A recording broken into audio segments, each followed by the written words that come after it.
good to be with you once Ezali again. malamu kozala na bino lisusu. Today we have a very Lelo special to zalina sango malamu ya kokesana. Mpe toko zala kolobela likambo yo etali nini esalamaki na ekulusu te. Nini esalamaka na ekulusu te. To zwana mwata momoke po na liloba libondeli na bongo toko zonga na liloba. To bondela. Tata na biso na lola. Tolito sengo na lulenge ya kokesa na ete olobela biso. Nkolo ofongola miso mabiso. Ofongola mitema mabiso. Pesa biso bososoli pe mayele. Nkolo na sengio ete oloba na nzela na ngai lelo. Mpe na bondeli ete sango malamu oyo yango yeba na kotuta moko na biso na lulenge ya kokesana.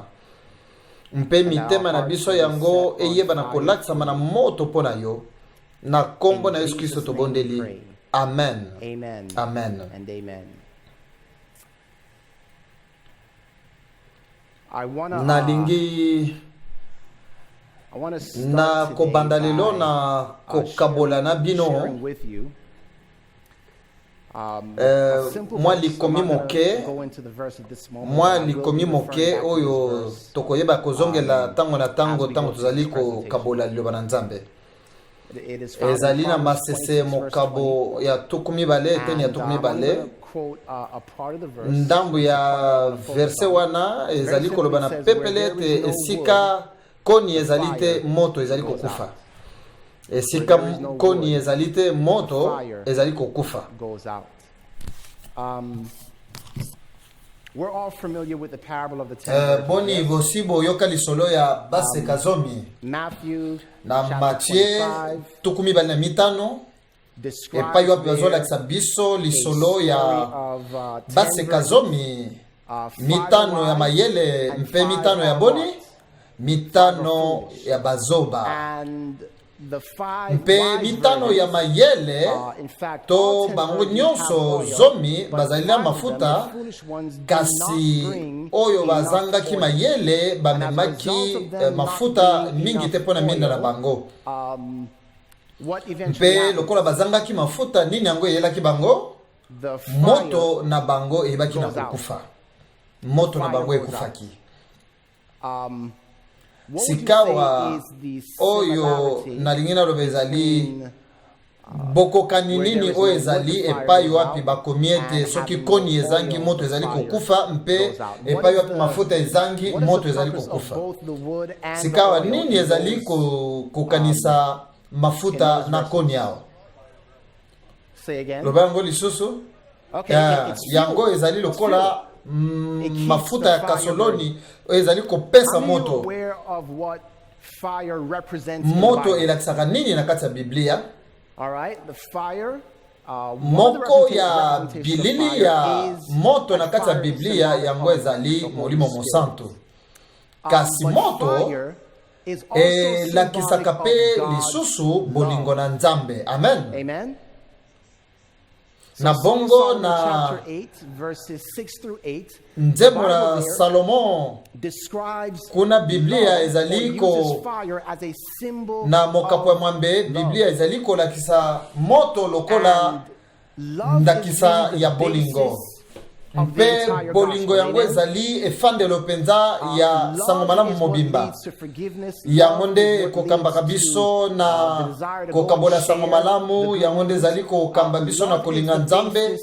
Bolingo ezali efandelo ya makambo nyonso. Na bongo tango tuzali komona ete tuzali na lingomba oyo ezali kobunda na makambo etali bolembisani na makambo etali kolingana moko na mosusu. Tokoki kosukisa makanisi na biso te tango kobenda na wana ezali te moto ezali penza te. Na maluba mosusu bazali na likambo na kati ya lingomba ezali likambo ya moto. ezali likambo moto ya bolingo By the ezangi. way, this is why Talatina nini Biblia ezali kolakisa bana na Nzambe bazali komona na tango asuka lokola bazali moto te malili te. Bazali na likambo ya moto. And so what we need to understand, beloved, and what we need to bazali na maladi ya moto. Nzoka nde oto sengeli kosimba na motema na biso ezali ete epai wapi koni to nzete ezali te moto ezali kokufa. Na lingina lobango lisusu epai wapi nzete ezali te moto ezali kokufa. I'm going to say it one more time. Epai wapi nzete ezali te koni ezali te na bongo moto ezali kokufa. Abomoni lolenge nazali kosala awa na banzi ete tango mosusu bino nyonso sikawa bososoli oyo na lingina loba. Efandelo penza ya moto na biso ezali oyo esalamaka na Kalvario. Efandelo ya bolingo, efandelo ya kolimbisana, efandelo ya maimanso esengeli koya na mosala ya mokristo pe mo ya mokristo. Mai ya mwinda to mafuta ya mwinda ezali oyo esalamaki na ekulusu. Na bongo esengeli tozala na makanisi na biso nyonso ekangami na oyo esalama na ekulusu. Na bongo esengeli biso nyonso tozala kotala kaka totala na ekulusu. Pwete ezali nde na kotala na ekulusu nde tokoyeba na kobekisama ye alobaki ete soki natombwami na mabele na kobenda bato nyonso epai na ngai. Ezali bongo na kotala na ekulusu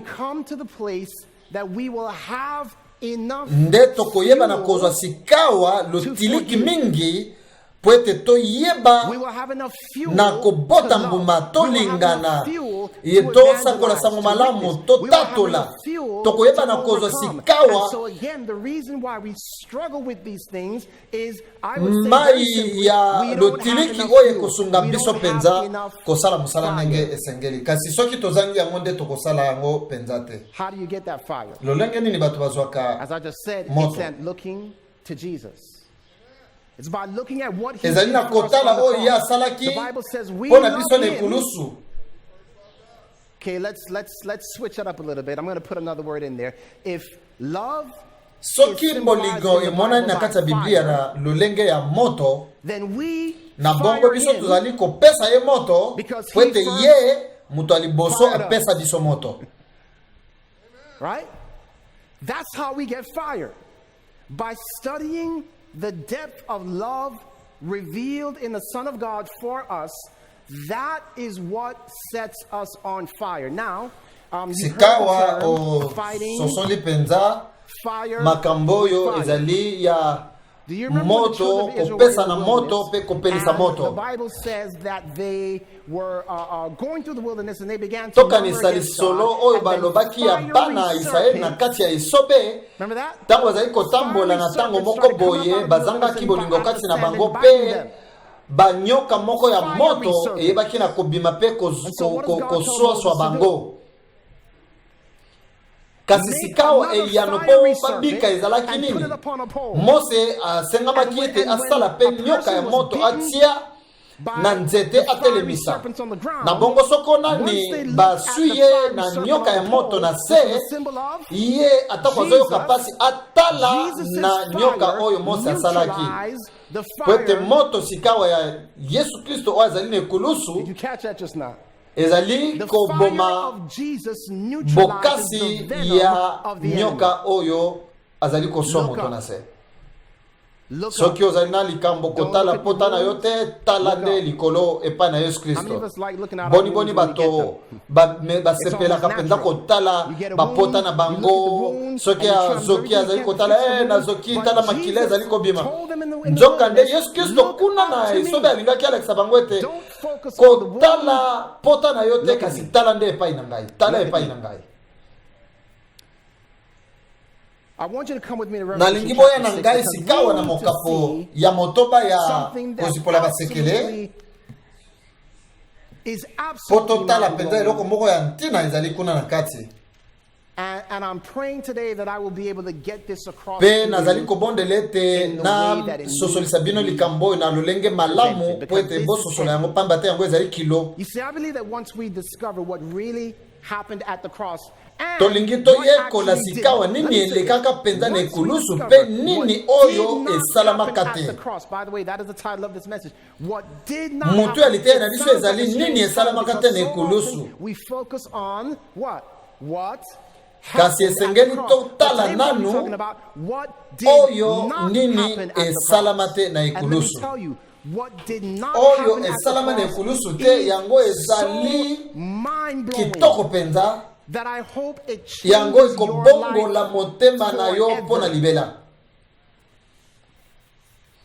Tokende elongo na kobimisa basekele mokapo ya motoba. Tokobanda eteni ya zomi na mibale soki bokomi wana boloba amen.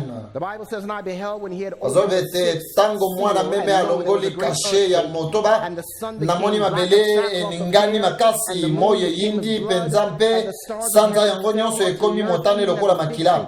Minzoto eyei kokweya na nse ndenge bambuma ya figi ekweya katango mopepe ya makasi eningisi nzete. Likolo elimwe ndenge balingaka papie ya molai mpe bangomba nyonso na bisanga nyonso elongwe na bisika na yango. Bakonzi ya mokili, bato minene, bachef ya basoda, bato ya bomengo, bato ya makasi, bato nyonso ezali baumbu to bansomi, babombamaki na mabulu oyo ezali na kati ya mabanga ya bangomba, babandi koloba na bangomba pe mabanga bokuya biso mpe bobomba biso mpo moto oyo afandi na kiti ya bokonzi amona biso te. They are pointing to the destruction of the world. Awa tozali kotala likambo etali kobuka mapenza mokili. And I'm not going to get into too much detail about this, but in a very literal sense, these are the events that will take place when Jesus comes again. Bilili ya makambo ekosalama tango Kristo akoya. Mabele koningana. Bato banko kima mangu pona kubikisa bomo ina bango. Ekozala mokolo ya kanda ya nzambe. Mokolo ya kanza monene ya nzambe. Mwa mituna pona bino ezali boy. How many of you have ever had boni kati na bino basiba yoka boumeli ya where you nearly died? And I'm not talking about necessarily a near-death experience like, you were, but like something happened where you may have stepped out into the road and you weren't looking and you could have been hit by a car or if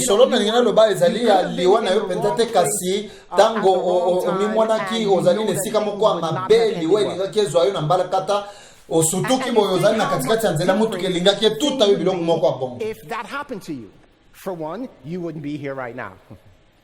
Obviously. Right? And so many things would change based upon that.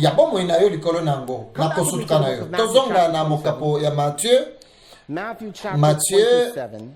Tuku mibale na sambo. And in Matthew 27. Na Mathieu tuku mibale na sambo. We're not going to read much of Matthew 27 at this point, but in Matthew 27, who can tell what's going on? Right, this is right before the cross, and in fact, it takes us into the cross, and it describes the last moments of Jesus' life. Chapitre 1 ezali kobeta biso lisolo ya tango asuka Yesu Kristo asalaki ndenge bakangaki bakie ne kulusu mpe bakundie. Once again, when we study the events of the cross, we're looking at the things that happened, but we don't take the things that ekulusu totala kamingi mingi makambo esalama kasi nanu totala makambo esalama te. Sikawa na lingina penda bino epaya makambo esalama te na ekulusu. Just do this right now. Ngana zoyo ka deja izo salangona nzoto mwa mingai na tango you have no penza idea why I just told you to do that, but kasi you na will banzi ete shortly. bino pe bokoyoka hang mwa chair de poule wana elongo na ngai something happens. We're going to go back to the book of tokozonga Revelation. na kati ya mokanda ya Back to the kobima book of Revelation, and something happened po totala in nini John's elekaki na experience boumeli ya Yohane that sets the oyo foundation evandisaki penza for what oyo we tozali will be looking koyekola at. It's awa found in Revelation chapter tozali 4 na and kobimisa Revelation basekele chapter mokapo wa 5. mine pe In mokapo wa Revelation mitano chapter 4, by the way, the book of Revelation was written sometime mukanda around oyo ya kobimisa 95 basekele or bakomaki 96 yango na AD. mobu ya tuku libwa na mitano to tuku libwa na motoba sima ya Yesu 31 a day. Kristo So 31 a day. So this is like, 50, 60 sikawa years ezali mokanda later ekomami that lokola bambula John tuku sambo sima having this Yesu Kristo revelation kokende of na Jesus lola Christ, da okay? azwi So when John had this Yohana azwi revelation, limononeli ya Nzambe has been nde in amoni heaven Yesu Kristo for asi years. akotaki na lola bambula Please support us, say eselekaki amen. Now, Revelation, sika kobimisa basekele chapter mokapo 4, ya John sees Mine. verse 1. After this I looked, and behold, a door was opened in heaven, and the first voice which I heard was as it were the voice of a sima ya trumpet, makambo wana namoni which lisusu said, lokola na "Come hither, ndoto and I will porte show moko thee efongwami na things which must be likolo hereafter." mpe And nayoki immediately mongongo I was in the oyo spirit, and nayokaki behold, liboso there were seven ezalaki heaven, and koyoka na there was lokola thrones in kelelo heaven, mata and one sat awa on the na throne. kolakisa yo So, makambo if you've read the nyonso book of oyo Revelation, you'll esengeli remember, koya nsima if you're familiar with this chapter, John sees the heavenly Father mpe seated on the amoni throne. Nzambe tata And then if you go avandi over na to kati chapter ya 5, mbende the Bible says, "And I saw in the right hand of him that sat on the throne a book written within sikana and on the mokapo mitano ya backside, biete na sealed liboko with ya 7 mobali ya seals. moto I oyo saw a afandaki na strong kiti ya angel bokonzi proclaiming namoni with a buku loud moko voice, etonda "Who is banda worthy to open the book na and to ebandeli loose the ntina seals suka thereof?" bongo And no bakanga man in yango na heaven, basinga nor in sambo earth, nor oyo under the earth was babeta able kashe to moko open moko the book, mpe namoni neither angelo to moko look ya thereon. nguya azali And I koganga wept much makasi because penza no nani man was azali found moto worthy ya to kokoka open and to read mpona the book, kolongola neither bakashe to look mpe thereon. kofongola Now, pause for a buku second. yango How is that even nini possible? ezali kosalema yo mutu moko te amonani na lola How is it possible that no man was found bamoni mutu worthy te to na likolo open the na book? se mpe bisika Any of nyonso you moko come te to any akokaki conclusion based kofongola off of this text? When buku what ezalaki na kati ya time loboko ya span Nzambe is John in when he looks and he sees sikawa that there is nini nobody esalemelaki alive yohane anywhere ntango that is amoni ete able to mutu open the moko te book? akokaki kosimba mokanda mpe kotala yango Where's azali Jesus? komitona esika kasi yesu azali wapi Think about kanisa this. sika Where is motuna ya Jesus? yohane kasi yesu azali wapi po azwa mokanda If Jesus is soki yesu aza na alive, bomoi surely he's ye worthy to open the book. akoki Amen? kozwa mokanda kofongola yango When John looks, kasi he says, yohane there was atali no one azomona able mutu to moko te open the book. akoki kofongola mokanda na lola Is this true? In mponi yango 95 ezali malamu AD? mpenza na 95 it's wana not. te Was it true at any point in 31 boni AD? yango ezali lolenge wana na When in 31 400 AD? When ntango Jesus yesu is kristo what? azali Is when yesu Jesus kristo is aza ya dead. kokufa In other words, in John's mind, he has been transported back in time Na to makambo where mosusu tokoki koloba Jesus ete is in the grave, but is not and is not tokoki koloba alive. ete That's ntango why no wana one is found worthy to do what? ezali yohane bazongisi ye na And the Bible liloto says na ye that bazongisi ye John na begins to weep nsima ntango yesu profusely. kristo azalaki Why na is he se weeping? ya nkunda yango wana bamonaki mutu What te book is akoki this? mpo na kozwa mokanda mpe kofongola yango Yeah, this book has how many seals on it? mokanda oyo ezali na 7 bakashe seals. And we sambo know that right after, in Revelation chapter 6, mpe we na begin to mokapo see motoba what tokobanda the kotala 7 seals sikawa are. Very bakashe interesting. We know wana what ezali one of the things nini contained in bolingo oyeba nini ezali na kati ya bakashe totala yango Revelation chapter 6, kobimisa verse basekele 9. mokapo ya Revelation motoba chapter 6, verse eteni 9. ya The Bible libwa says here, and when he had opened the fifth seal, I saw under the altar the souls of them that were biblia slain ezali in the word of koloba God, ete and for the ntango testimony mwana which meme they had alongoli held. kashe ya And they mitano cried namoni with a na loud se ya voice, mesa How ya long, O Lord, mabonza milimo holy ya and true, bato dost thou not oyo judge and babomamaki avenge our yango blood on them mpona that dwell on the earth? bazalaki So who are kondimela these nzambe people that are bato found oyo under the fifth bakuti na seal? kati ya kashe ya motoba Those bazali that have banani been slain baoyo for bakufaki Christ mpo na from the kristo beginning of uta time all the way ebandeli up until ya that point. ntango kino na So, in epoko other wana words, in this book are the names of elingi the righteous kolakisa dead. ete na kati ya mokanda wana bakombo ya Are you with me bakufi so far? basantu ezali tozali Are you with elongo me? In this book are na the kati ya names of the buku wana righteous donc dead. When we get to Revelation chapter bakombo ya 7, basantu we oyo bakufa mpo find na kristo mentioned the bazali 144,000 and also this number called the great multitude, which oyo are the tokomona names na of mokapo ya the sambo bazali righteous kobenga living. bango etuluku monene ya bato In other words, beloved, in na this mukanda book oyo are the bakombo names ya of the redeemed. basikolami ezali Are tozali you elongo. So why is Sikawa John Yohana weeping? azali kolela pona nini alors que na kati ya buku bakombo ya basantu ezali.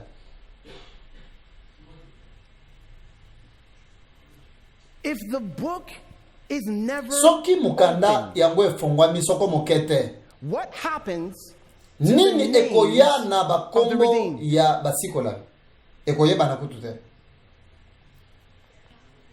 Pe They're bango not redeemed. bakoki kozala bato basikola mite.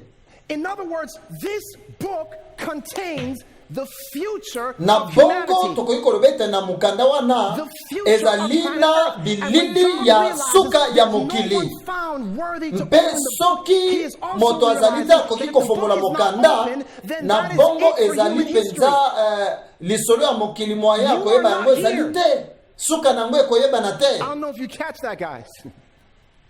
If the Soki book is mukanda not efongwami open, te, there is no SoCal yo camp koki meeting koya te na 2019. kati ya kamiti ngoyo mpona kolanda mateya. If the book is not opened, you are Soki not mukanda sitting, you efongwami don't have te, children, ozali you na don't bana te, exist, yo you don't ozali have te, parents. ozali If na the book is libala not te, opened, the future boyei of na yo earth and nyonso humanity esili is at kobeba stake. etelemi.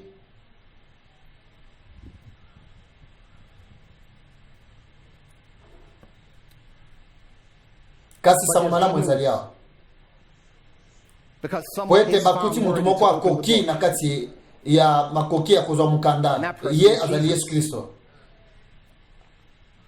But I need Nalingi you to see botala eloko something here moko awa po because, ete in order to mpona understand, kososola. in order to understand what kososola actually nini happened that yango enabled Jesus to open the book, I need you to Salamaki come back epesa Yesu to Kristo the Old makoki ya Testament, kufungola mukanda. and we're going to take a look at the book of Tozonga na Exodus, mukanda ya chapter kobima 32. mokapo Now, how many of you know what happened in ya Exodus 32? tukumisatu na mibale. Exodus 32 is the story Kuna of the tozali golden na calf. lisolo Remember? ya And what I'm ngombe about to show you oyo is the bana significance Israeli of bamisalelaki. John weeping. Remember, this book contains the future Bobatela of elili ya humanity. Yohane kolela pwete na kati ya And mukanda John's weeping lisolo because ya in his mind, mokili there's ezali. no one worthy to Mpe open azali the kolela book. po moko te amonani akoka po afongola mukanda. In Exodus 32, Na mukanda kobima mokapo ya tukumisatu na mibale. the Bible Biblia ezali speaks koloba of lisolo the story ya where the bana children of Israel. Israel, Mose had ye gone into the asilaki wilderness, kobata na into the ngomba. mountain. Mpe bana The children Israel of bango Israel bayebaki think na that he is not going to kopanza return, ete and yasili they build kokufa a kuna na golden ngomba calf. kozonga They te. build a golden calf. And after they build the Nde golden calf, they basalaki begin to mwana na celebrate, ngomba they ya begin to olo dance around babandi the kogumbamela calf. ye And then, of koyembela course, ye. Moses comes Mpe back, na he suka Mose discovers what they akitia had ye komona oyo bango done, basalaki and it's just mpe not ezalaki good. malamu te. Now, Sika here's the mutune ezali boye. question. Was this building of a golden calf an offense to Boni God? bosali ya mwana meme ya olo ezalaki It was botomokeli offense to God. nzambe iyo ezalaki bongo. And Sika na suka God calls Moses back up the mountain. Moses is going to go Mose back up to the akobuta mountain. lisusu Let me likolo ya share with you what ngomba. God said. Notice with me Exodus 32 and Totanga verse kobima 10. Exodus tukumisatu na mibale eteni ya verse zomi. 10. Biblia The ezali Bible koloba. says here, now therefore God Sikawa said to nzambe Moses, alobi na the Lord Mose said to Moses, na I've seen this moni people at bato na yo Moab, it is a basili stiff-necked people. kosumuka bazali Now mutu therefore let me makasi. alone that my Kanda wrath na may ngai wax ekoyeba na hot kobima against epai na them, bango and pe that na I may what? kozikisa bango Consume them, nyonso and I will make kasi of yo thee na a koyeisa great yo nation. Is ekolo God upset monene. here? Yango ezali Absolutely. Because God has wrath Nzambe against azali na sin. kanda Are you with na me? masumu. And what did they do? Bango They basumukeli sinned with a Nzambe. pretty big sin. Absolutely. Come with me to Sika Deuteronomy chapter 9, tokende na verse 13 and mokapo 14. Deuteronomy Deuteronome chapter 9. mokapo ya libwa. Deuteronomy 9, verse 13 Teni ya and 14, the Bible tukumi says satu here, pe tukumi satu na speaking of mine. the same incident, furthermore, the Lord spake unto me, saying, I have seen this Nkolo people alobi na of ngai old, tala it bato is na a moni stiff-necked bango people. bazali Let mutu me alone that I makasi. may destroy Tika them ngai na and zikisa bango blot out nyonso their names kasi from under heaven. nalongola kombo na bango na se Now, ya what does that mokili. mean? Yango elingi kolakisa nini? Yeah, that's eternal Yango ezali destruction. That's your kobebisama ya name being blotted libela. out of the book of Kolongola life. bakombo na bango na The book kati ya of buku ya bomoi. Again, were these wicked acts? These were wicked acts in which God was saying, listen, the result of your wicked act is Awa that Nzambe I will azolakisa blot ete your name out of mbano the penza ya book botomboki of na life. bino na kolongola kombo God na condones bino na sin. buku ya bomoi. Absolutely not. Boni bango And we see basumukaki? that Yeah, this event was basumukaki. enough for God to say, Sika I'm about nkolo to wipe alobi out nga na all komi these pembeni people. penza kolongola bato nyonso. Think of Genesis chapter 6. Remember the story of lisolo ya Genesis, lisolo ya mbula ya monana o ebetaki na Genesis mokanda ebandeli mokapa sambo. Bato basumukaki pe Nzambe atindaki mai ya mbula pwete ayeba na kolongola mokili mobimba kasi sango malamu mokili ekobaki. Nzambe akutaki Noa pe ayebaki na kobimisa mokili ya sika. In Genesis chapter 18, na ebandeli mokapa tuku mibale na mwambe tozali na lisolo ya Sodome na Gomorrhe oyo basumukaki pe bange bakiti mpe bazikisi bamboka wana nyonso na moto basalaki masumu makasi. Now I want you to I'm going to give you sika na lina pesa bino mutu na bola kisangai oyo bozokwanisa. The golden calf, mwana ngombe ya olo mpe mabanga zonyo wana bokocha sikawa. Okay, let's go with 11. Lisumu wana bokocha wapi na mibeko zonyo.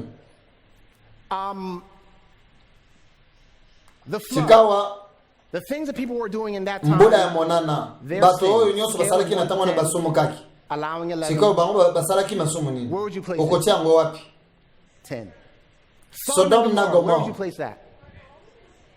Bango nyonso basumu kaki. Okay, well, kaka na mibeko zonyo. Stealing candy may not be a 10. I wouldn't put that at a 10. I'd say it's still sin, yes. But there are kasi ezali na ba degré ya lisumu. Bango nyonso basumu kaki me batu na batu bazali kosumuka na ba degré na ba. Even in the destruction of the wicked, some yango ezali ko laksete atako na kozikisa mapenza ya basumuki bamususu bako nyoko mamingi koleka bamususu yango ete bazikisa mato libela. Sika moto ne ezali boye. How many parents do we have in here? Okay, so let's say parents boni ba parents o tuzana bangwawa and they're like, I don't like you. Sikawa kanisa o la muki mokolo moko na tongo moni mwana na moko abi na lingiote okosala nini? What do you do? Okosala nini? What do you do? You thank him? Nako pesa ye merci nako bondela pona ye kasi nako tutama na motema. Okosala nini suka? Come on, good Motuna yango okosala nini? Okobondela pona ye o limbisie? Yeah? You turn the other cheek? O bendi litama? Wow, we are really tozalina likamba lelo. Ozakomeka. Bomeki penza kosala maba makambo oyo sengeli kosala maba. Let that stuff roll off of our back. Sikawa. Now, mutu moko ana aye pa ya mwana na Yesu koyo. Pe alobi na mwana na yo, na miso na yo, alobi na mwana na yo, na lingi yote mwana yo. Nani akotika la kimia? That's blood. Beloved, on a scale of 1 to 10, what do you think about the sin of putting the Son of God to death?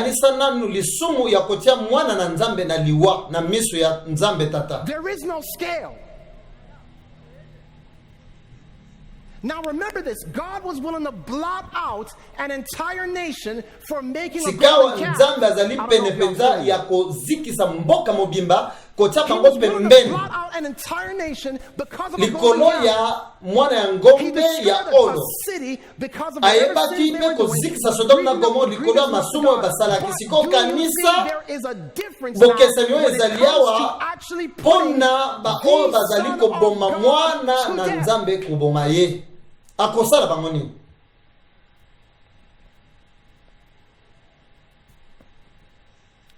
Moses is on top. Mose abuti likolo ya ngomba pe azaliko bondela nzambe azaliko bondela. With this idea, you remember? Pe oyemi Mose azaliko lobani alobi na nzambe tala yoka. Listen, don't block them out. Boma bangote kasi yo boma ngai longola ngai na buku na yo ya bomo. You remember that? Na baluba mususu Mose awa na likamboyo azali lokola atali nzambe asilikeli bango po basali mabe pe nzambe azali nzambe penda kochela motema. Amen. Azali nzambe asembo penza. Kasi nalingi bato wana ta soki bazali penza mabe nalingi bango mingi. Nzambe nazali na likanisi yao. I don't know if this is kasi yokangana no nzambe boni soki yo olongoli kombo na ngai na buku na ya bomo kwete bango batika na bomo. Now are God and Moses nzambe azali moninga Mose. Are you think they're pretty good friends? Est-ce que bazaki baninga malamu bazaki baninga malamu good friends. nzambe alivi na Mose. You remember he says, you know, abitala te oyo akosumuka nde asengeli akufa yo okokiko kufa nesika moto mususu te. But nonetheless, because of Moses' kasi likolo ya kolomba ya Mose nzambe aye kopesa bana na ye libaku mususu malamu. Amen. Baninga mina libo sosola likambo oyo Mose azaki Yesu Kristo te. Azaki elilingi ya Yesu Kristo. God sends his son. You know the Bible says Pebo in yebi 53 verse 5 Biblia the zayi kolobete of our peace was upon him, that Jesus took basi the penalty oyo for ya us. You know basumu na that. biso ekoya kilikolo na ye na kati ya Isaïe 53.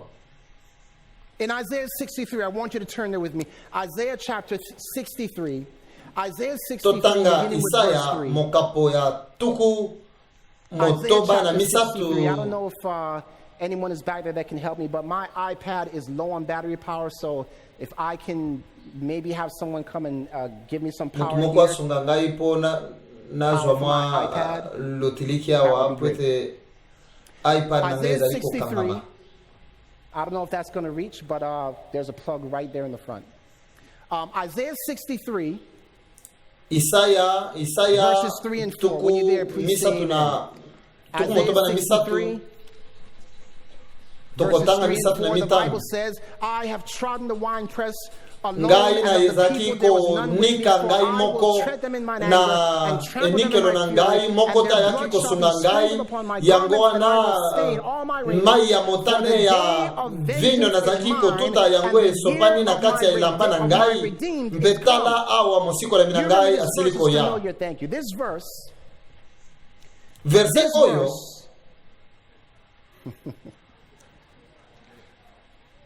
there we go. sikawa na I'm good sepeli now. matondi Thank you. mingi Thank you. matondi mingi Thank you pona all. vino nyonso matondi Thank mingi you. Okay. This verse, I have treasured verse oyo elobi ete ngai nazalaki kotuta mpenza vino nga moko ezali kolakisa liwa ya Yesu Kristo. And he's talking about Amen. this as the day of God's Pe yango ezali kolakisa mokolo ya kanda ya I Nzambe. want you to catch that, guys. He's speaking about this Azali as the kolobela day mokolo ya liwa na ye lokola of mokolo ya kanda wrath. ya Nzambe. In other places, it is called the day Na ba of the bisika Lord. mosusu bazali kobenga o mokolo ya nkolo. Now that's Sika real watala strange, likamba guys. somo ezali ya. The Mokolo day ya of the nkolo. Lord is the day that he tread the wine Ezali mokolo oyo ya press yebaki of na God. konika penza mbuma na vinyo ye moko mpe mai na motane. Remember in Matthew Eyebi na 27 verse ko 45. bebisa Come with me, bilamba na Matthew ye. chapter 27 and verse 45. And now you're about to see something unfold, beloved, that if you're thinking ahead of me, Sika useki your tozali mind elongo is about tokende to lisu na blow. kati ya I need Biblia you to na see kati this. ya Matthew Matthieu 25, tukumi verse bali na 40, mitano 44. totanga. The thieves also which were crucified with him cast the same in his teeth. And verse 45. Now, from Tukumi the na 6th mitano. hour, there Sikawa was kobanda ngonga ya libwa kino ya motoba kino ya libwa molili ekotaki na mokili totelema moke wana Yesu azali ekulusu The Father is looking Tata azali kotala down na at se what the world mpona is komona doing to oyo his son. bato bazali kosala na mwana na ye. I want you to tell me, what emotions do you think are going Na through the lingi Father's boyebisanga heart? sikawa nini ezali koleka na motema ya tata. What do you think? Bokanisa ezali nini tango azali kotala oyo ezali koleka na se ya mokili. Bazali koboma mwana na ye. How does God feel about Boni sin? What is his Nzambe emotion towards sin? amonaka lisumu nde nini. Kanda soki ayoki lisumu amoni lisumu ayoka Imagine kanda. with me, God is Sikawa looking tango down Nzambe on azotala na earth. mokili. And remember now, he was about to wipe Siko out kanisa azaki all pembeni nation because ya koyeba na they made a golden kozikisa calf. mboka mobimba likolo ya lisumu basalaki. Now we just said the Likolo golden ya calf was mwana given ngombe 10, ya olo someone said basalaki. 11, and you actually thought it was something big, like, oh, 11. That's an inanimate object. Wana ezalaki eloko oyo basalaki. Mwana ngombe ya oyo. Kasi sikawa batu bazali koboma mwana na nzambe ye moko. Siko kanisa nzambe azotala nini, azoyoka nini, tango azomona sikawa. Lisu mwana ezali kosalema koboma mwana na ye. Azali nzambe ya sembo. Akoki kosala to akoki kosala te. Bino bozali koboma mwana na ngai. Na solo penza bozoboma mwana na ngai. Bozali koboma mwana na ngai solo penza. Now let me ask you, how many fathers? Batata boni bozali awa bolakisa maboko. What emotion yoka nini na motema na yo soki ozali komona mutu mosusu azali konika mwana na yo penza bibotu. Yoko pesa mokongo tiki bango bazali kobeta mwana na yo te. I mean, this is one of those. No. Bogondi mate.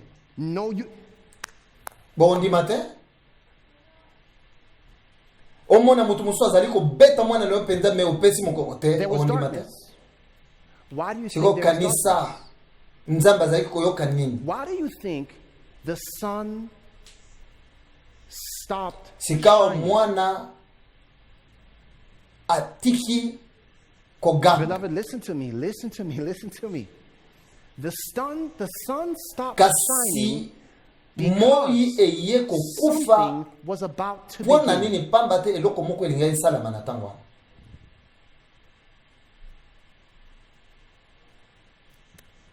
Notice with me Psalm 18. The 18th Psalm, verse 3. Psalm 18, verse 3. Biblia Bible says here, I will call upon the Lord who is worthy to be praised, so shall I be saved from my enemies. The sorrows of death compass me, and the floods of ungodly men made me afraid. Does that sound familiar? Yeah, do these sound reflective of what happened?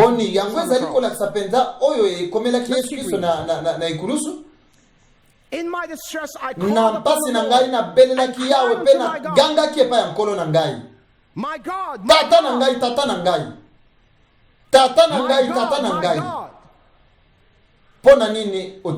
Hold on. What verse are we in? Verse 6. Then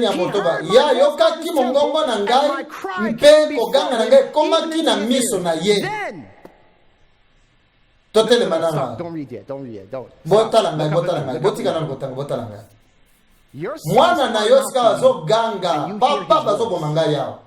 Because ungodly men have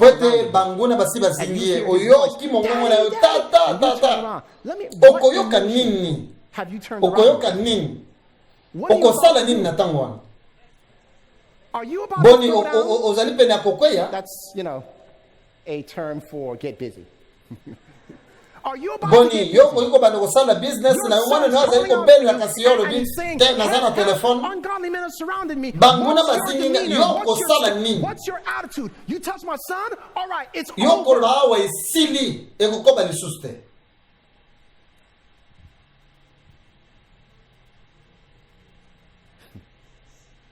Verse 7, then the earth shook and trembled. Pause for a second. Was there an earthquake?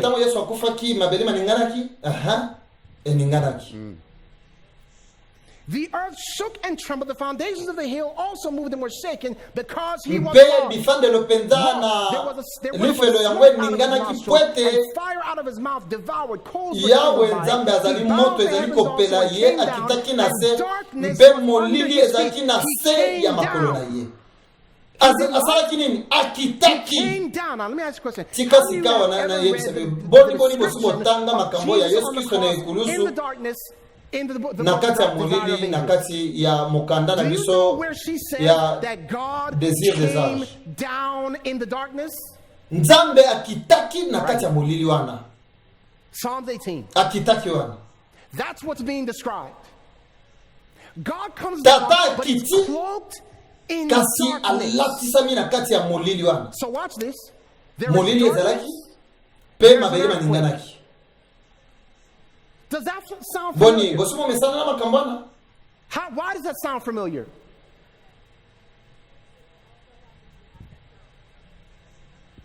That sounds like what happens when? Bilembo That wana sounds like what's supposed to ezali happen. lokola at the second bilembo coming. ekosalema na bozongi ya mibale.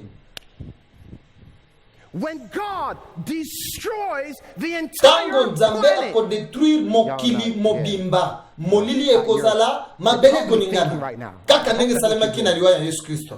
You're probably, you see, Siko balinga in bibota. the sixth seal, the Na opening kati ya of the sixth kofongola seal, bakashe there's moto bana darkness, kobimisa there's an earthquake, basekele, and there's the tozomona molili, destruction tozomona of the entire sikawa, planet. mabele In other koningana words, pe beloved, ekolo have you mobimbezali, ever watched mokili mobimbezali you know where kobebisa. they have the bomb that is set and there's a timer going down? Bozomona lokola tango And zali when that kokende timer moke hits, moke. everything's gonna go.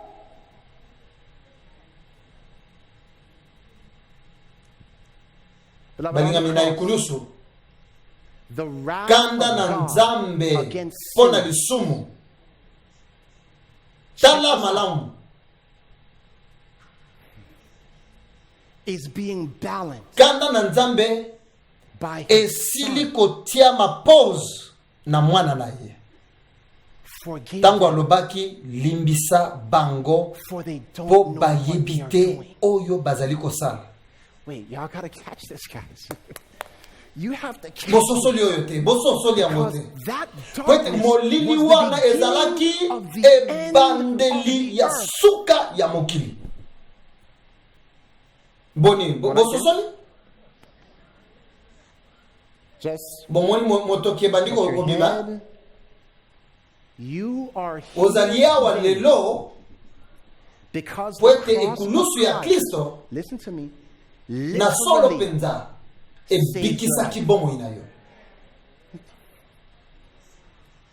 see, we only think, oh, the cross. Nte. No. Koloba kaka te ekulusu You ekulusu. had an opportunity Tosili to be born. kozwa libaku ya kobota mabiso bato ya suka future awa. was Pe secured bomoi because na of biso what yango Jesus eyebaki did na on the kopesa cross. Now, I need manzela you to po imagine Yesu this, Kristo because abondelaki this is abi my tata point. What limbisa did not bayebi happen oyo at the bazosala cross te. is that the earth was not destroyed when it totally Poete na deserved. mokolo wana bazaki koboma wana ya moto. Nzambe akitaki na molili wana ye akitaki mabele ninganaki kobukana na mokili ningaki banda. All this time rejecting God and not caring about God, I am here even though I don't believe in God. Abi I am nazali here because of awa what Christ did po for me Yesu Kristo at asalaki the cross. po na ngai nekulusu. Oh, Nzambe na ngai. Yo, I mean, wait, Telema nanu moke.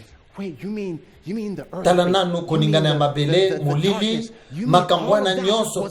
Nzambe azalaki pene na kanda na ye lingaki bima. Azalaki sika wa kobundana na kanda na ye na mawa ezali kobundana.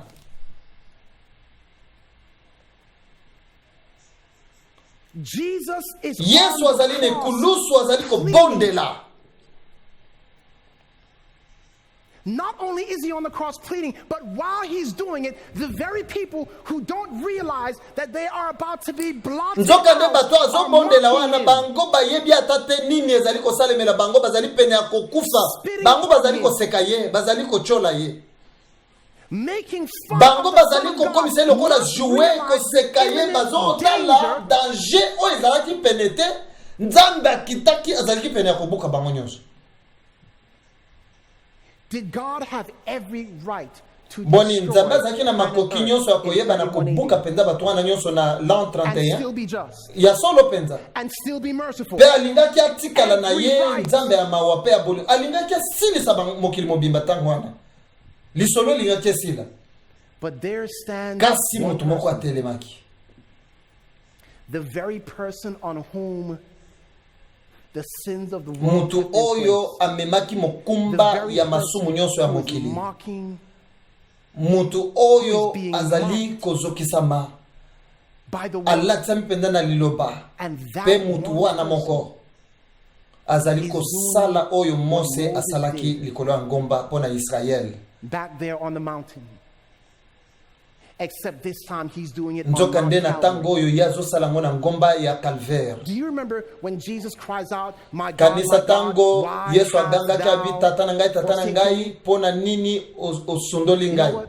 You know, in the mornings, the discussion is going on. No, I'm sorry, in the evenings, the discussion is going on about Jonah. And you know how Jonah, lisolo na what biso you think kozala about this? likambo etali The Yohana storm was mobate. upon the ship. The storm was about to destroy the ship. Yohane tozomona And ete Jonah says, throw me Jonas overboard, and it will tango save the ship. bwato ezaki na kati ya mbonge, masuwa ezaki na kati ya mbonge, ye alobaki bobwaka ngai na kati ya mai. Jesus was thrown overboard, if you will. Yesu Jesus went akotaki into na the kati ya grave. nkunda His liwa death na ye yango etelemisaki the destruction kobebisama ya mokili na biso. when he cried Tango out, my agangaki God, tata na my ngai, God, tata na why hast thou-" ngai. Check this out, guys. Tala yango Why malamu. hast thou forsaken me? Tata na ngai Did pona the nini father osundoli forsake the ngai? son? Boni. Tata asundolaki mwana? Where Azali was wapi?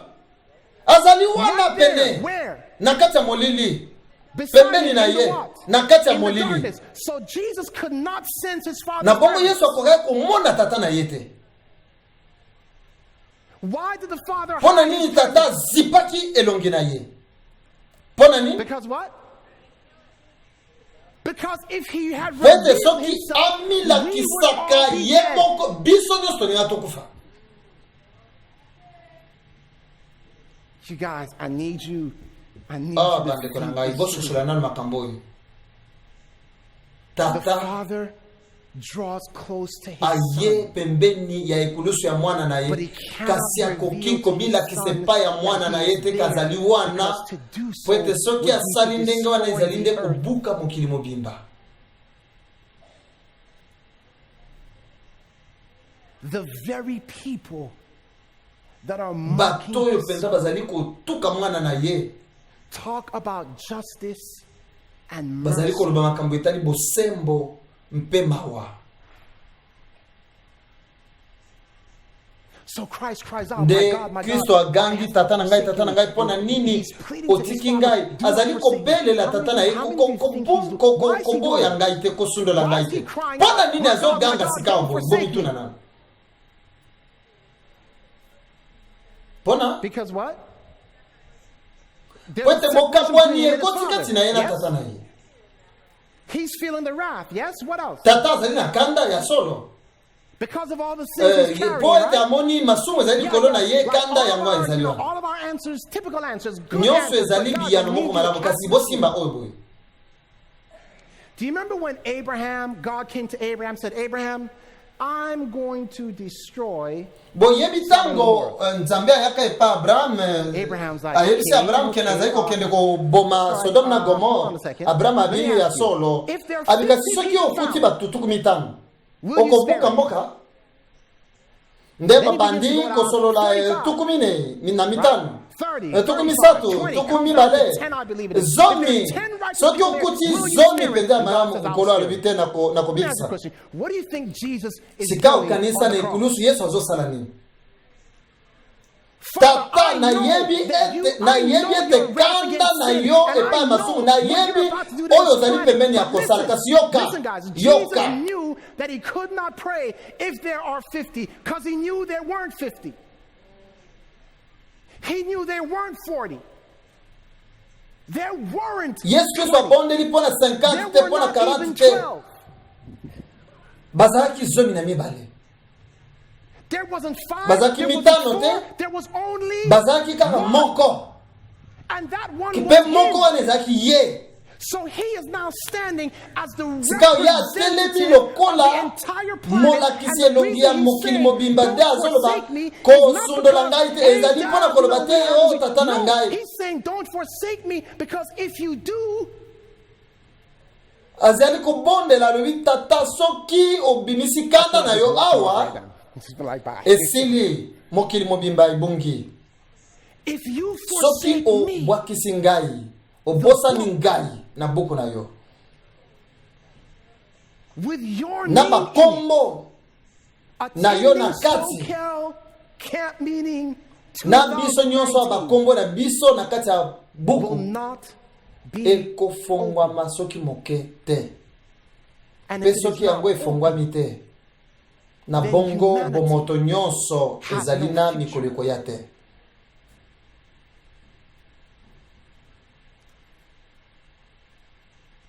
what did not Nini happen esalamaka on na the cross ekulusu te.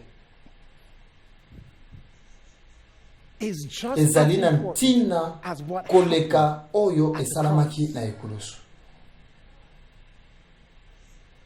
Balingami See, beloved, botala there's makambo something ezali ayo else bosengeli to understand, kososola. and that is this, that Yesu Jesus, it was not ye guaranteed azalaki for Jesus na to succeed in garanti his ya mission. kolonga na mission na ye te. It was Ezalaki a risk. risk monene azwaki. Jesus had the freedom Ye of azalaki na choice, the bonsomi freedom. mpenza He could have kopona sinned. kosumuka, akokaki kosumuka soki alingaka. That's why he took Tala our flesh. tina nini ye azwaki If nzoto he na could biso. not have sinned, he could not have Soki been ye tempted. But he azalaka took na our flesh in posibilité order ya that he could kosumuka be te, yango tempted. wana akoki kolata nzoto na biso te. How many of you remember the story of the man of God? Boni bato boni Remember bazali the story about kokanisa the moto man na of nzambe, God? lisolo ya moto na That's what he's nzambe. called. Azali He na has no kombo name. te, He's just bazo called benga ye the kaka man moto of na God. Doesn't nzambe. that sound like a deep? What does people called you? Oh, there goes the Moto na man of nzambe. God. In this Na story, the lisolo ya man of moto na God nzambe, is sent by nzambe God atindi ye, to one of Israel's kings. pe And moto na the man nzambe of God akei azali prophesies kosakola against this king. epai ya And you remember the mokonzi. story, you know, the king goes out Pe to reach for mokonzi the man of abimi God, and then his akangi hand moto dries na up. Remember that? nzambe, kasi loboko na ye And when his hand dries up, the ekauki. man of God heals Pe his loboko withered na hand. ye lokola ekaukaki moto The na man of nzambe. God. Man of God is a Moto na righteous title. nzambe azali penza moto moko It's a malamu. title of someone who is so well known, Moto someone who is oyo so ayebani malamu, moto just oyo azali na ezaleli penza ya he's kitoko. filled, Pe apparently, ye with the presence of God. atondisami penza He's called the na man of kozalisama ya nzambe. The man of God heals Moto this na man's nzambe withered ezali hand, moto and then the oyo Bible says that he begins to go abandaki his way. Why? kokende Because nzela na God tells ye, him, po do nzambe not alobaki go na ye back the way kozonga you lisusu came. na nzela oyo And okendeli if anyone akite. invites you to eat, do Pe not eat in kolia that kutu place. te na Remember that esika story? wana. And so the king says, after he heals Kasi him, the sima ya king says, hey, kobikisa come eat loboko with ya me. And he says, mokonzi, no, I will mokonzi not eat. God abiyaka told me not olia to ya eat. And he abite. goes on, and there were Ngai two na boys kolia there te. who had a father who the Bible says was also Kasi a nzoka nde prophet. ezalaki bilenge mosusu bazalaki wana bazalaki pe And so he basakoli. comes back, the two sons go back to the father, and Bango they tell him what bayeba keko happened, yebisa and he says, tata na which bango way did the makambo man of God esalemaki go? alobi. And they tell him, so he Bazongi goes epa out to the moto man na of nzambe God, babi, and he says, hey, yaka come eat na with me in ndako my na house. biso. And the man of God Ya said, vi no, na I will kolia not te. eat. And then the false prophet Mosakoli says, hey, wait a alokuta minute, abi I am ngai a pe prophet nazali also. mosakoli. Pe And nkola God alobi told na me, ngai ete you can okoki come koya and pe eat. kolia. And what does the man of Pe moto na God nzambe do? asalaki nini? He Akendaki. goes. And what Pe ends up nini happening to ekomelaki him? ye? He is Babomaki ye. killed Na nini? by what? Na A nkosi. lion. A devouring Nkosi oyo lion. azalaki kolia ye. Oyo Seeking azali whom he koluka may nani devour. akoki kolia. Beloved, why is that story in the Balinga Bible? mipona nini Listen solo to me. ezali na God kati is ya no Biblia. respecter of persons. Nzambe azali Wait, so you kosepela can na catch this. The man botomboki of te. God, sent by God, heals a withered hand and is tempted 3 times. Omoni Yesu Kristo aye alati nzoto na biso pe bamekie mbala misato. The first time over Mbala ya appetite. liboso bamekie na biloko ya kolia. Beloved, that story is in the Bible. Makambo wana ezali na kati ya Biblia mpona kolakisa ete Nzambe azali kondima botomboki te. Pe Yesu Kristo azalaki moto na Nzambe. Boni akoya kokende kopesa mokongo na tata na ye. There would have been no hope for Soki ya humanity. mekaka elike koya kozala te pona mokili. You have to Esengeli understand the bososola risk, penza and I think makambo what na zo happens, yebisa bino beloved, ba ndeko na where there is ngai. no wood, Epai the fire wapi goes out. nzete What happens ezali with te. so many of us is that we don't Moto really ezali kokufa. understand what took place at the Oyo cross and what esalamaki did te not na happen at the ekulusu. cross. And as a Esengeli result of tososola that, yango our malamu. fire is not really all Pe that soki tososoli fiery. yango nde okomona ete He loved moto us. na biso We love ekozala him mingi te. because he first loved Tozali us. And where kolinga is his Yesu love po ete ye alingaki demonstrated? biso It's liboso. demonstrated at the cross. Na And if we oyo don't asalaki na understand ekulusu mpo na what he biso did for penza us at the abikisaki cross, mokili na biso. No wonder we don't have enough love to forgive Pona nini someone toko else. kozanga bolingo akolimbisana bamoko na bamosusu. because Pwete oyo what bazali they kosala did is ezali bigger in our monene na minds mitu na than biso what koleka Christ oyo did at the Kristo cross, asalaki na or ekulusu. what did not happen at the Bo cross. You get ozomona what oyo I'm ngana saying? azali koloba. What that person said to you Oyo is mutu way azali bigger koloba na than yo what ezali Jesus did at the cross. mosika na That's why oyo the devil doesn't want us Yesu studying Kristo the azalaki cross. kosufrir na ekulusu. That's why he doesn't want us focusing on Christ. That's why he doesn't want us looking up, because he Tala knows sikawa tina nini tosengeli penda kotala ka Kristo pwete moto ya Kristo. Ya he yebi knows that you ete fight fire. moto with fire. yango esololaka na moto. He doesn't want you getting on fire. He doesn't want the fire of Esengeli God kozwa moto ya bolingo na burning in Nzambe your na heart, kati ya because he motema na knows yo. if that happens, that Pwete is the oyo ezali fuel that kosala na fuels motema na forgiveness. biso ezali That is mai the ya fuel that lotiriki fuels mpona evangelism. kopesa biso makasi That is ya the kolimbisa na fuel bamoko na that gets bamosusu you walking kotambola the way na that nzela ya God wanted you to Nzambe walk in the first mpe place. koyeba na That's the kolonga fuel that batango allows the nyonso ya five mabe na bomoi wise na biso. virgins to make it into the kingdom. Balingami Beloved, when we begin tango to tozali understand kobanda just how komona amazing, oyo just how ya multidimensional kitoko the nyonso ya Yesu sacrifice Kristo of asalaki na Christ was for us ekulusu. on Calvary, just Tango as we tozali begin to kobanda see komona how deep penza this was, mozindo ya we bamakambo study wana so tozali many komona other makambo things ebele and na fail bomoi to na see biso that Jesus nde and tokososole his ete sacrifice Kristo na is the mbeka na ye center of ye all azali scripture. katikati ya makomi masantu. You guys are familiar with a man by the name of Bosiko David. mesana na kombo ya David. You remember the Boyebi story lisolo where ya David David has na Bathsheba's husband killed mwana oyo because he babotaki gets na her pregnant. Basheba. And the Bible says that the prophet Nathan comes to Betala David prophète and Nathan exposes his aye sin alobi and ete says, "You yo are that man." ozali And then moto wana David, pe in David that na tango moment wana of realizing, tango amoni man, ya solo ete nasali I just- penza what was I mabe thinking? David repents, ayamboli and we say, "Praise God." akumisi Nzambe po ete Because David ayambolaki. But the prophet Nathan goes on to say, Kasi "But the nzoka nde child mwana that you are oyo going to have, kozala na that ye, she was ye pregnant with, akokufa." that child is going to die. And we Sikawa think, what tala- in the world? That's not fair. Liloba wana ezalaki malamu te po ete innocent Why azali does David kokufa. get to live? He's the one that sinned. Pe tozali we look kotala at that lisolo wana story koloba and ete wonder about sikawa God's character until we karaktere na realize biso ezali nini something. tosengeli kososolo ete That mwana child wana is not azali given a name in bapesi ye the kombo te scriptures. na We kati don't ya know who Biblia. the child is. All we Oyo know toyebi is that ezali it's a ete azali male mwana child. mobali. Mwana It's a male mobali child. That elingi makes this koloba ete child mwana the son of wana David. mwana ya David. Mwana ya David, mwana mobali ya David. Asali lisumu te kasi azali kokufa mpona kobikisa tata The na son ye. of David was brought into this world. Mwana ya David Because of ye sin. amemaki akotaki na mokili oyo likolo ya masumu.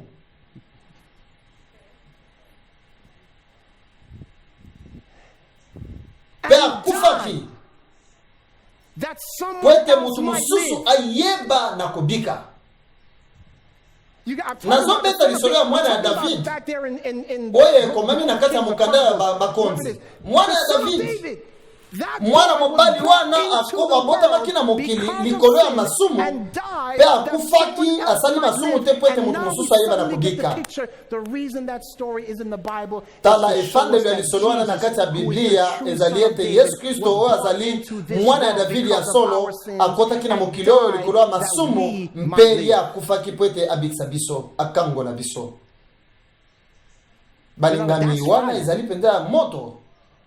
When you Soki begin obandi to see kotala how much penza God lolenge loves nini us, Nzambe that alingi is biso wana fire. ezali penza moto ezali kopela na motema.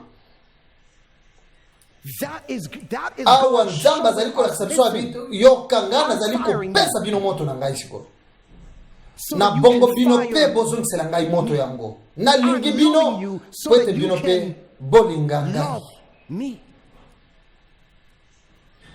You see, Tala God, awa Jesus Nzambe cried, azali "My kolakisa God, ete why hast thou forsaken me?" Yesu Kristo azali Why do you koganga think ali that tata na God ngai would tata na forsake ngai you? Listen, in the Old kobosa na ngai te Testament, kotika remember ngai te. this, no one with a blemish could come before the Lord. Yango ezali lokola blame te azali kosala epai ya tata na ye. Here Awa Jesus Yesu is Kristo azali with the na whole masumu sin nyonso ya mokili of the mobimba world likolo na upon ye. him.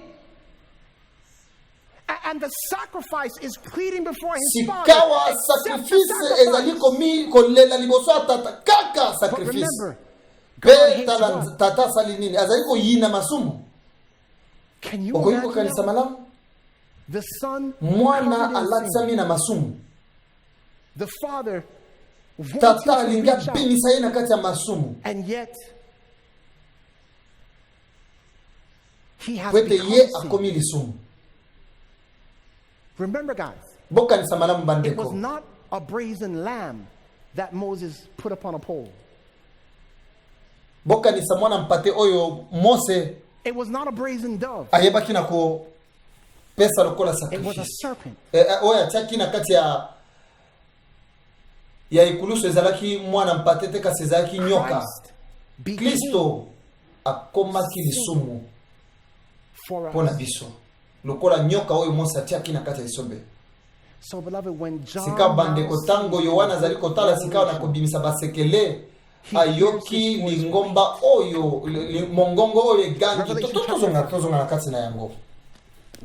Revelation chapter Kobimisa 5. basekele mokapa mitano. This to me, I just Epai na consider ngai na that as the koki drama penza of this kokoka makambo ana te taona Like zeo Jesus tala. has 10 seconds left to live. The clock is Awa ticking ngongo down. ezali kobeta tik tak ezali And kokende. at second one, Yesu Jesus Kristo died, akufaki and all pe mokili creation, mobimba not earth, kasi but all mokili creation, mobimba yango etelemi. what is Ezali about kotala to sikawa happen, nini ekosalema na mokili. they just Bojalisami nyonso ezali kokamwa sikawa na somo batali babi babomi mwana na nzambe nini ekosalema awa. is a planet going to Boni exist sikawa. in a few Boni seconds mokili from now? ekokoba na koumela sikawa na mwatango moke oyo. And that clock Pe counts down ngonga wana to ekomi na one, moko. and the Pe universe mokili emoni ete the tata Father has andimi accepted a sacrifice. komipesa mbeka ya mwana na ye. Mokili This oyo. earth Mokili oyo right tozali now, konyata awa na solo penza. because of what Likolo Jesus ya oyo Yesu Kristo asalaki na ekulusu. John hears in Revelation Yohana chapter azali 5. koyoka na kobimisa basekele mokapa Revelation mitano. chapter 5. Revelation 5, Mokapa I mitano believe ya it is kobimisa verse basekele eteni ya verse mitano. 5. And one of the Moko ya elders said unto bampaka me, bazalaki Weep wana not, alobi na ngai behold, kolela te. the Lion Pwete of the tala tribe of Judah, the root of David, nkosi na hath prevailed Yuda to open the book mwana na mpata and si to kolonga loose the seven seals thereof. mpona And I koyeba na beheld, and lo, in kosimba the midst mokanda of the pe throne kofongola and the four bakashe beasts, na in the midst of yango. the elders stood a Mpe lamb. namonaki bijalisami nyonso likolo na sepe bipai nyonso bafukamaki liboso ya As Nzambe. it had been slain, Mwana na mpate oyo having the 7 horns babomaki. and 7 eyes, which are the 7 spirits of God, sent forth into all the earth. And he came and took Nde the book out of namonaki the mwana right hand of mpate him akei that sat on azwi the throne. mukanda na And loboko he ya oyo had avandaki na taken kati the ya book, buku. the four Pe ntango beasts azwaki and the mukanda 20 elders banyama fell mine down bazali na before the ngwende Lamb, pe having bange every one of nyonso them harps and bampaka golden vials full of mokili oil, mobimba which are the bango praise of the bakweyaki saints. And they mabolongo sung a liboso new ya mwana song, mpate saying, bagumbameli Worthy to Nzambe take the book bagumbameli and mwana to open mpate the seals bayembi loyembo thereof, for thou wast bavi slain and tokumisi yo hast tata what? po ete yo osili Redeemed us kosikola to biso na God by Nzambe thy blood na out of makila na every yo. kindred and tongue and Mpe people. osali biso ekolo ya nkolo pe banganga na Nzambe. Wow. Wow. And then the 7 Mpe seals are open. bakashe First sambo seal ezali is a kofungwa. rider on a white horse representing the gospel going forth into all the world with great power. Moto ya liboso azali kobima na kashe ya liboso ezali sango malamu ezali kotambola. Yo ozali awa pona sango malamu etamboli likolo ya punda ya pembe. Likolo ya sango malamu kokoba oyo ekokaki kosalema te. Had God meted out to us. Nzambe aye kosalela biso oyo tokokaki na yango te. Na bongo. So, you should appreciate Okoki kosepela life. sika wana bomo ilolenga kokesana. You didn't know that you almost were not here. Omoni ke okoki kozala wa te. And when Peta you ko begin bandi to komona realize, ete okoki kozala wa I te almost soki was Yesu not te. here. Like when you have that experience where you almost died, Okokaki you tend to live sikawa life okomona differently. ete soki ozwaki likama ya kokufa kasi obiki okozwa mokano ya kobanda kotambola na kemba po ete okoya na kati ya likama te. esengeli tososola penza da ete tozali awa na ngolu ya Nzambe. Have you ever stopped to think Boni about that? tostotika okadisa makambo Yeah, wana. when we say, oh yeah, like God had a plan for me, he brought me. No, the human race Biso is tozali here awa by bato the na grace of God. ngolu ya Nzambe. Because we Kwete all should have toko been biso destroyed. nyoso kozika penda kokufa. Yoka. Listen, Tozali kolinga ye kwete ye alingaki biso mutu aliboso. love that. Because Kwete of ye what he oyo did asalaki on the nekulusu pona cross, biso. we should never doubt Tokoki the lisusu love of kobeta God. tembe na bolingo ya Nzambe. To doubt the Kobeta love of God tembe is na a bolingo ya sin. Nzambe ezali lisumu oyo ezali kutu makasi mabe koleka oyo esalemaki. To doubt Kobeta God's power to tembe forgive you, na to nguya ya doubt Nzambe ya God's kolimbisa willingness biso to to kopetola cleanse you, biso to make you kobongola to biso doubt kobeta God. tembe na makambo wana How okobanda ndenge nini in light of the cross. kowanga na ikulusu. Yoka. Listen. The story of Lisolo ya Mose. you remember that God had come to Kanisete Joseph and Nzambe told yake pa Joseph alobi na ye your people are going to be tala enslaved for how long? Joseph 400 bandeko na yo bakozala na kati ya At the end of bowumbu 400 pona years, something happened. God brought a man by the name of Moses. bambula kama mine pesi manango na And as kubimisa God bambu. brings Moses on the scene, we know that Moses is called because he is about to Sikawa Nzambe deliver the azali children of kobenga Israel Mose pwete from alingi captivity akangola to where? bana Israela bimisa bango na kati To the ya promised land. bowumbu amema bango na mokili ya Moses kolakama. leads the children of Israel out of captivity. Mose to the azali promised kokamba land. bana Now, Israel remember kobima na bowumbu this, komema Moses bango na is Kanana. not allowed to enter into the Kasi promised boyebi land. ke Remember Mose that? ya akotaki But na he kati sees ya the Kanana promised te land. amona kinde yango na musika. Instead, Joshua is going to lead Na the children esika of Israel Mose into the promised Joshua land. ndaye ye kokotisa bana Israel na kati ya So mokili. there's this transition of power between Awa from ezali sika Moses kolekisa to bokonzi Joshua, kati ya Mose and ekei na takes Joshua. over, crosses the Jordan, Pe and he Joshua leads ye the 12 ayeko tribes of katisa Israel Jourdain akotisi over the Jordan. bango na I kati need ya you to mokili ya follow sika. this Bolanda history lisolo na carefully. malamu. When Joshua leads the children of Israel over Tango the Joshua Jordan, azali komema bango goes into bakatisi conflict. Jordan He goes in a battle. ya koti na kati ya And he bitumba fights against abundisi mboka nini Jericho, and he abundisi defeats Jericho pe And akwisi then yango he fights against ndake iko another place bundisa called lisusu Ai. ayi And remember, mpebo he yebi brought kuna some nini elekaki few kuna people, they get beat. And Joshua's like, what happened? And bango God shows him that bakufaki someone mingi stole bala a liboso garment, pe all these sikawa things. And Joshua then yeko Joshua goes luka out to fight against Ai again. Nzambe and alakisi bango defeats ete masumu Ai. ezali kati na bino babongisi bakeinde babongisi ayi balongi. After this, the Sima Bible nango, says that Joshua did Biblia ezoloba something ete that Moses had commanded them to do on the other side of the Jordan. Joshua ayeko sala likambo oyo So Mose Joshua takes the 12 tribes of Israel and he puts them on ayebisaki two mountains. bango. One is called Mount Ebal and the other one is called Mount azwi Gerizim. bana Israel atie bango na bangomba mibale moko what happens Gerazim is mosusu Joshua na begins to Hebron. read these blessings and cursings that God told them to read on the other side of the Jordan. Pe apandi kotanga makambo oyo Mose alobaki na bango batanga lisusu tango bakokatisa na ngambo wana kuna. Tozali na Deuteronome mokapo ya zomi na moko. Deuteronome mokapo ya zomi na moko. Deuteronome mokapo ya zomi na moko. And verse, oh, I'm sorry, Tokende na tukumi bale na mwambe. Pardon, tokende na tukumi bale na mwambe. Etene liboso pe ya misatu. Okopambwa na mboka, okopambwa na bilanga, okopambwa na misala na yo, nyonso wana azali kopesa sikawa mapambo lilibwa oyo bana na Nzambe bakozwa. How many of you would be happy about that? If God said to you, I'm going to give you a blessing, how many of you that would be worth everything in Soki life? Nzambe alibeta kopesa yo Blesses sikawa 9 times. mwambe okosepela Amen. deja sikawa ezali libwa. So first he reads Kasi the ya blessings mwatanga on mapambo Mount liwa na likolo ya ngomba ya Gerizim, and then Gerazim. he reads Ye the curses akotanga on Mount akotanga Ebal. sikawa bilakeli mabe That's the na scary Hebron. part, because if you're in Deuteronomy Soki chapter tokei na 28, you will Deuteronome notice that from tukumi verses bana 1 to mwambe 14 tokei na are all the blessings.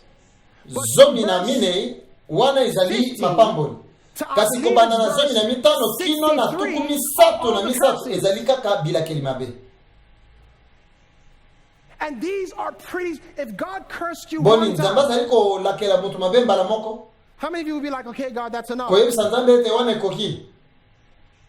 But beloved, Kasi na in this chapitre chapter, oyo, there are something like 55 or 56 tozali lokola na of ba curses verse koleka if you zomi don't obey penza God. ya bilakeli mabe nzamba zali koloba na bato. This would be the mountain of curses. Ngomba wana bakobenga How ngomba many ya of you would bilakeli respond in a mabe. good way hearing these curses? Boni kati How na many bino would be afraid of God bakobanga hearing these nzambe soki curses? bayoki penza bilakeli mabe wana. Why is this story in the Bible? Botala pona nini lisolo ezali kati ya Listen, Biblia. beloved. It was 400 years that the children of Israel spent in captivity before Moses comes on the scene. Do you realize Ezalaki that it na was 400 bambula years kama between the mine last book of the elekaki ya Old mbwete Testament Mose and the aya first book kobima. of the New Testament?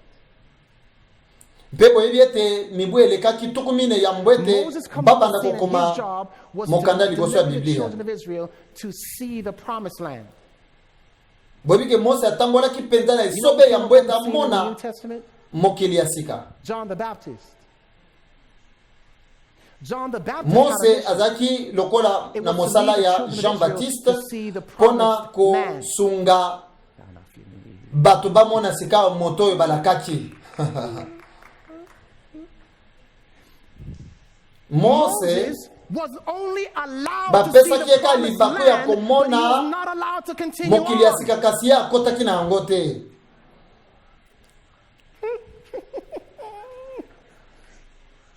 Just as John the Baptist Kaka was lolenge moko allowed na to see the Yohane promised Mobatisi amonaki man moto was oyo not allowed to alakamaki continue kasi on. akokaki kosala There elongo na was ye te. transition of power from Esengelaki Moses to Joshua makasi after eleka Jordan. kolongwa bokonzi elongwa na Mose kende na Josué. Just Kaka as there ndenge was a moko transition of power bokonzi from elongwaki John na the Jean Baptist Baptiste to kei na Jesus Yesu after Kristo Jordan. na Jourdain. Kaka ndenge The Bible Josué says pe alekaki na says Jourdain. that Joshua, Yeshua after he crosses the Jordan, kaka ndenge ye chooses 12 alekaki men. na Jourdain na kopona batu zomi na Take mibale these boulders and put it. He chose azwaki 12 batu zomi na men. mibale. Just as Kaka ndenge Jesus moko Yesu chooses Kristo azwaki 12 pe batu men zomi na after mibale he crosses nsima the ya Jordan. kobima na ye na Jourdain. You remember that Joshua, after Bozali he crosses the kososolete Jordan, he goes soki into battle Josué 3 times. abimi na Once against Jourdain Jericho, akei kobunda twice mbala against Ai. misato. Mbala liboso 3 times abundisi after he crosses Jericho the mbala Jordan. mibale akei Three. kobundisa Ai. 2, 3. Moko mibale misato. 3 Kaka ndenge times. Yesu Kristo amekamaki mbala misato. Just as Jesus crosses the Sima ya Jordan, kobima na and 3 kati ya times the Jourdain enemy comes ye after him akei na to try kati to ya get the isobe victory over him, akei and sikawa 3 times the enemy kolonga mbala fails. misato monguna. Now, beloved, it was after Joshua did this that he takes the 12 and puts them upon these mountains. Mpebo yebi And ke if ezali you go sima to ya the New kolonga Testament wana nde and you look Josué at azwaki Matthew sika 4, wa zomi na Matthew mibale 3, where atie Jesus bango baptized, likolo ya Matthew ngomba 4, mpe he abandi goes into kopesa the bango wilderness and is tempted 3 times. maloba. In the Kaka very next ndenge chapter, Yesu in Kristo Matthew asalaki 5 and verse asili 1, kolonga the azwi Bible zomi na says mibale Jesus amati and likolo ya Jesus ngomba and akei Yeshua koteya mata ya likolo ya went ngomba up into a amataki likolo ya mountain. ngomba. And when his Petango disciples bayekoli were bayeko sent, vanda he pembeni na ye began to abandi speak koloba na to bango them blessings. mapamboli. Esengo na bino pona boye, esengo na bino pona boye, likolo ya ngomba, Yeshua, 9 Joshua, blessings in all, guys. Come on. balingami. Come on. Azali kopesa pe mapamboli wana ezali libwa lokola Yoshua pesa ki mapamboli libwa na But what ngomba. about this mountain of curses? Sikawa nini ezali tokoloba nini na o ezali kolobela ngomba sikawa ya bila kelima be. Why the mount of curses? Well, beloved, Na it's bomo ya very Yesu simple. Kristo. You see, on that mountain, God had told Joshua, I want you to build an altar Na ngomba upon wana this oyebi mountain, nzamba and I want you lobaki to na make a Mose ete sacrifice, and na I want Joshua my ete na people lingi to rejoice otonga on this etumbelo mountain. awa Hold on mpe a na second. lingi bato Wait na a ngai minute. basepela na ngomba oyo totelema mwa moke basepela Rejoice? likolo ya The mountain in ngomba which you just spoke all these curses. nsima ya koloba God, penza what are bila you kelima talking mpe wana about? nyonso Why sikoyo in bango the world would you basepela ask us to rejoice mpona after nini hearing bango bakoki all kosepela na these ngomba curses? ya bila And kelima God be says, because mpona on this mountain, I likolo told ya ngomba Joshua to wana build an nzambe altar alobaki and make ete a sacrifice. Yoshua nsima ya bila kelima be atonga etumbelo mpe asala atumba You mbeka guys, the bila kelima be curses that were oyo meant ezalaki to you. mpo na yo mpe mpo na ngai bilakeli mabe oyo ezalaki kobangisa biso nyonso nzambe akosala boye akobebisa biso akosala boye bilakeli mabe wana nyonso Yesu Kristo azwi yango likolo na ye moko na mbeka na ye ete yo na ngai toyeba na kuumela soki yo oyebi te oyo ezalaki na kati ya kupu oyo ebangisaki mpenza Kristo tala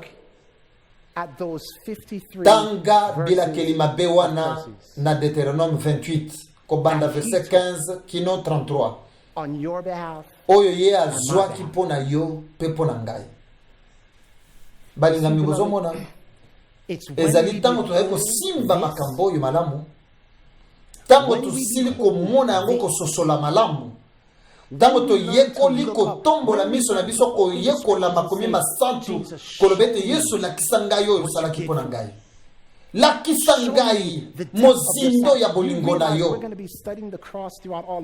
bomoni ke tokoki kobanda koyekola ekulusu mpenza na kati ya bomoi mobimba yango nde esili kobalola mpenza makanisi na ngai like the stuff. You know what manna is? What is manna? Boy, manna ezali nini? Manna ezali nini? Ezali lipa elikolo, lipa elikolo. Bread of heaven. And what is yango ekokani na nini? Yango ezali lokola mwa to ba mapa mike mike. Yeah, small. To mwa ba mapa mike mike. Coriander seed. Manna. Na lingibo simba ngona makanisi sikawa. Na lola mesa ezali. Mpe likolo ya mesa wana mana ezali kokweya. Abozomo na ngoma kamute. Peut-être tant mosusu bosimbi penda oyo nazolo bate. Po oyo nazolo bezabo. Oyo ezali kokweya na mesa na lola. Are crumbs. Ezali mike. The stuff that we're like. Ezali telo kwa biloko ya kokamo ezali. Angels up in heaven are like. Banzelo na lola bakozota ba bime. Wait till they get up here. Because oyo nyonso tuzali ko ezali mike. The stuff we de can oyo handle. tokoki kosimba. We're just anything deep you've ever heard in your life, just think nyonso tosito mona ya minene na bomo ezali ke makasi na miso na nzambe ko kanisa teke ezali mike ezali ndambu ke makasi ya monene o ezali na lola. We're going to be studying this thing throughout all toko yekola makambo na bomo mobimba bomo ya seko mobimba on fire that can set the church on fire. To yekola makambo ipete yango nde koki kopesa moto na kati ya lingomba pe kotele misala lingomba pona kosakola sango malamu ndenge lingomba.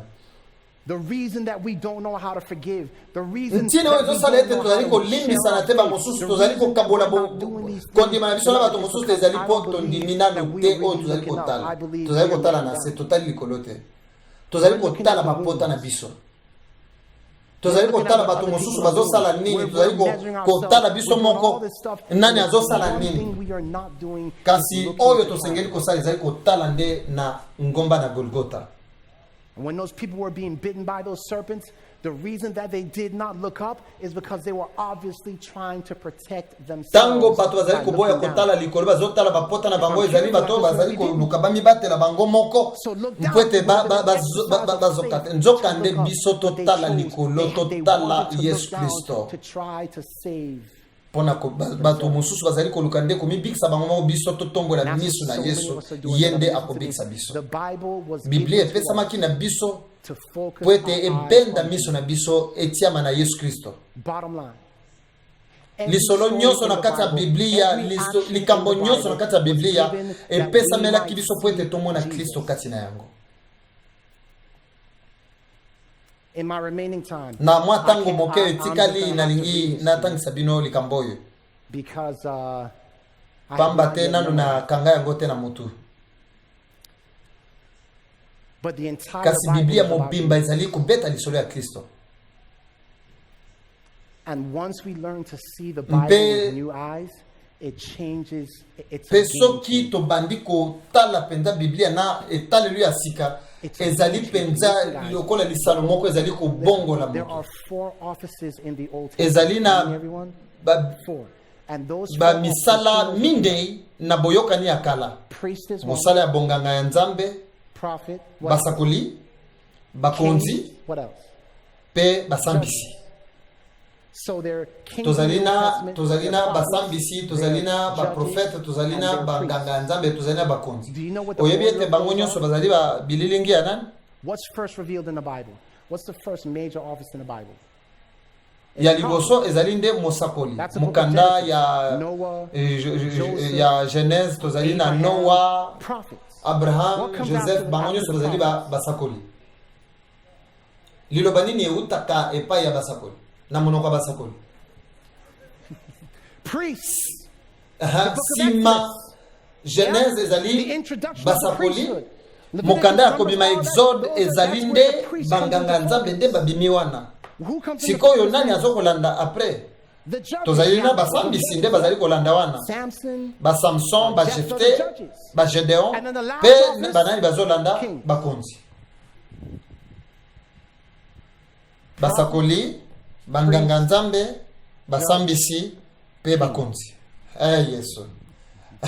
Sosola makambo yo. Basakoli, banganga Nzambe, basambisi, mokonzi, bakonzi. Tala makambo na bien na Bible. Beloved, the very order bande kokolanda lipenza makambo ya koyoka ni nyonso ya kala yango ezali kotalela Yesu Kristo oya yaki olokola mosakoli tango ya sekwaki akei na lola bandi mosala ya lobeli na biso mpe na 1844 ya bandi kosambisa pe noki awa koya lokola mokonzi na bakonzi pe nkolo na bankolo balinga mitika na loba na bino likolo na yekoli makambo oyo na bambula nyonso elekaki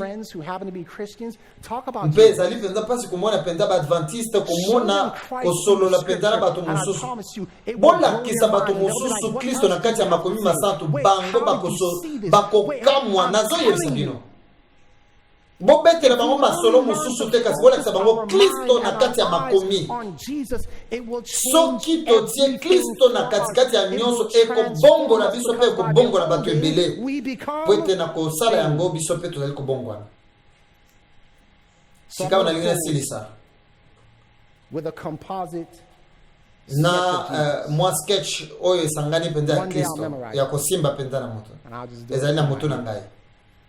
But until that day, kasi uta mokolo wana nasimbaki yango na lingana bande yango lokola Adam yazaki mwana na Nzambe lokola Samuel yazaki mwana moke tango amonaki mosala na kati ya tempelo lokola Joseph azaki na mbula zomi ya mibale tango akendaki na mokili mopaya ye akendaki kokamba zomi ya mibale lokola Josué lokola Mose ya akotaki na kati ya esobe po ete ayeba na kovanda nzala mikolo ebele tango yebaki na kolonga lokola Adam yebaki na kolonga makambo etali komekama ya bilia lokola mwana na moto na Nzambe yebaki na kotelema lokola Ezekiel yebaki na koteya bato batomboki mpe alakisi bango abomination ezaki na kati ya temple lokola Enoki ye ayebaki na kotambola na Nzambe ayembaki nzembo ya mbwete akende kokufa ye moko lokola David ye ayebaki na kukwayisa penza monguna monene lokola Job ye akotaki na tango ya pasi bamekaki ye te afinga Nzambe kasi atelemelaki yango lokola Joseph batukaki na bandeko na ye mpe babwakisaki ye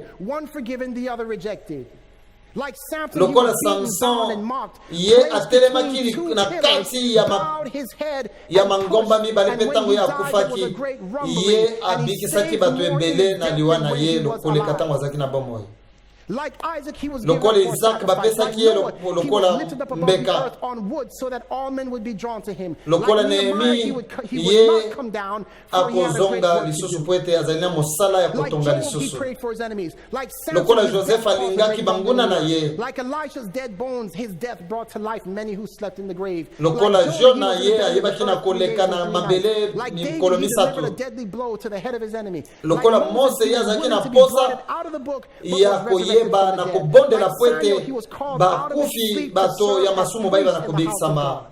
Like Jonah, he stayed for 40 days. Like Nehemiah, Lokola he Nehemiah finished the work. azali Like kosilisa Elijah, he mosala. was raised into the heavens. Like Lokola Joseph, he was Eliya sent ye ahead to abuti prepare na a place likolo. for his brothers. Lokola Like Daniel, he Daniel interceded on ye behalf of his ayebi people. Like Jacob, na while he is kosunga away, penza he's pona working bandeko for na his ye. bride. Like Joseph, he will investigate Lokola his Joseph ye brethren azali before kosambisa allowing bandeko them na to ye enter into the tango place bazali he has koya prepared koluka for them. Like kokota na Moses, he isika will bongiseli descend from the bango. mount upon an unexpected people. Like Moses, he will part the sky.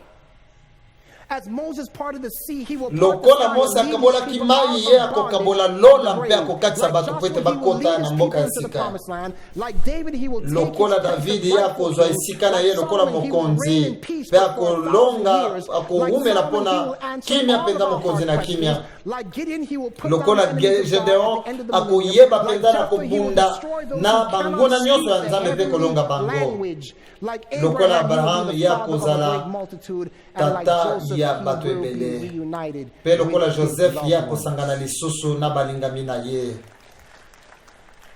Balingami. Beloved, Yesu Kristo Jesus azali na kati ya makomi nyonso.